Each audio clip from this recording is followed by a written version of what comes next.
के बारे में और साथ ही बात करेंगे फसल को ठंड व पाले से किस प्रकार से बचाएं, क्योंकि इस समय पर ठंड का प्रकोप ज़्यादा है, फसल के ऊपर पाला पड़ रहा है। इससे होता क्या है कि फसल की ग्रोथ रुक जाती है, क्योंकि पौधे के अंदर प्रकाश संश्लेषण की क्रिया बहुत कम हो जाती है। इस कारण पौधा अपनी ग्रोथ अच्छे से नहीं कर पाता है और इस टाइम ठंड भी अधिक पड़ रही है। तो ठंड से गेहूं की फसल को किस प्रकार से बचाया जाए, संपूर्ण A to Z जानकारी दी जाएगी। तो दोस्तों, यदि आप हमारे चैनल पर पहली बार आए हैं तो कृपया करके चैनल को सब्सक्राइब कर लें, पास वाले बेल आइकन घंटे को प्रेस कर लें ताकि अगली व इंपोर्टेंट वीडियो का नोटिफिकेशन मिल जाए। तो चलिए शुरू करते हैं। दोस्तों, गेहूं की अच्छी पैदावार लेने के लिए फसल के अंदर हर तत्व का अलग अलग महत्व होता है। गेहूं की फसल से बिजाई से लेकर पकने तक हर तत्व हमारी फसल में बहुत जरूरी होता है, जिनमें से कुछ तत्व तो हमारी मिट्टी में पहले से मौजूद होते हैं और कुछ तत्व हमारी मिट्टी में उपलब्ध नहीं होते हैं। तो इन तत्वों को हमें डालना पड़ता है, लेकिन यहाँ पर कई सारे किसान भाई ऐसी गलती करते हैं जैसे कि जो हमारी ज़मीन में पहले से पोषक तत्व मौजूद हैं उन्हें पोषक तत्व को दोबारा रिपीट कर देते हैं और जिन पोषक तत्व की कमी है फसल के अंदर उनको नहीं डाल पाते हैं। तो हमारी फसल से ग्रोथ अच्छे से नहीं मिल पाती है जो हम चाहते हैं, फसल हमारी ठहर जाती है, धीमी ग्रोथ बढ़ जाती है। तो ऐसी गलती हमें यहाँ पर नहीं करनी है। दोस्तों, हम जिस ताकतवर खाद के बारे में बात कर रहे हैं, यदि इस खाद को आप अपने गेहूं की फसल पर प्रयोग करते हैं तो ऑल ओवर आपकी फसल में जितनी सारी बीमारियां हैं, जितने सारे फंगस हैं, फसल ठंड व पाले से ग्रोथ नहीं कर रही है, इन सारी समस्याओं का समाधान सिर्फ और सिर्फ एक खाद से हो जाएगा।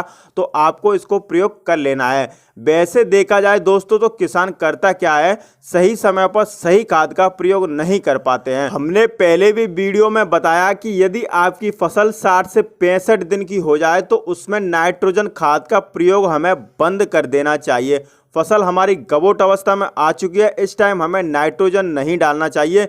लेकिन हमारे किसान भाई गलती क्या करते हैं, फसल में जिंक डाल दिया तो ह्यूमिक एसिड नहीं डाला, सल्फर डाल दिया तो बोरॉन नहीं डाला। तो ऐसे में फसल के अंदर मैग्नीशियम सल्फेट या कई ऐसे पोषक तत्व तो नहीं डाल पाते हैं, जबकि फसल को अपना पूरा जीवन चक्र करने के लिए बहुत सारे पोषक तत्व की जरूरत पड़ती है।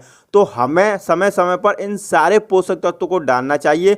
यदि हमारी फसल अच्छे से चल रही है, फसल में किसी की कमी नहीं है, तो यह आपको गॉड गिफ्ट है। फसल को अच्छे से चलने दीजिए, फसल के अंदर कोई छेड़छाड़ नहीं करनी है।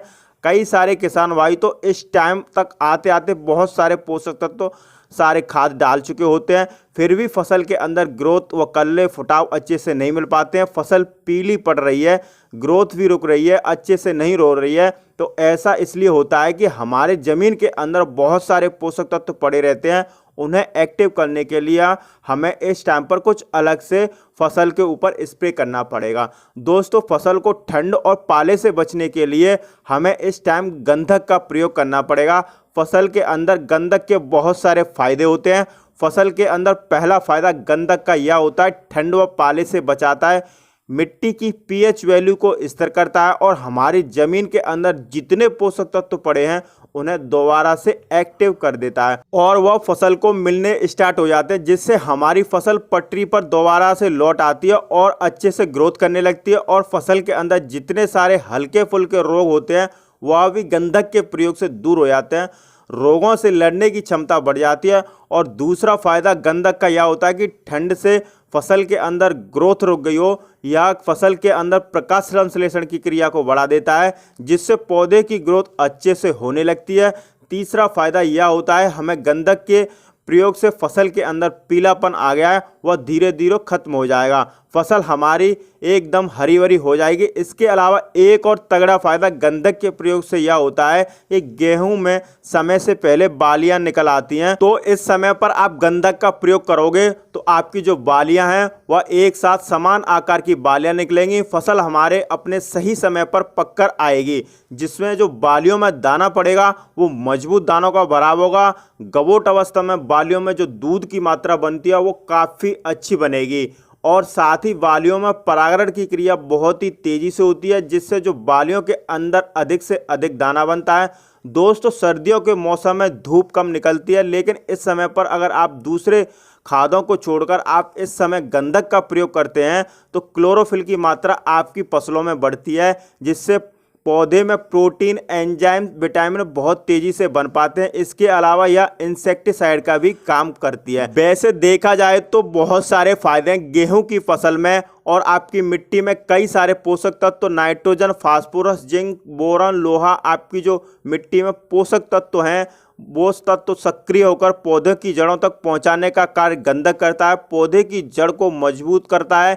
जिस समय पर फसल हमारी पक जाती है तो गिरने का खतरा भी कम हो जाता है। तो दोस्तों, यह थे गंधक के कुछ बहुत सारे फायदे, जिन्हें आप इस टाइम पर लगाओगे तो आपकी फसल, खराब मौसम, आपकी जो कुछ गलतियां की हैं उनसे आपकी फसल हमेशा सुरक्षित रहेगी, आपकी फसल हमेशा लहराती रहेगी।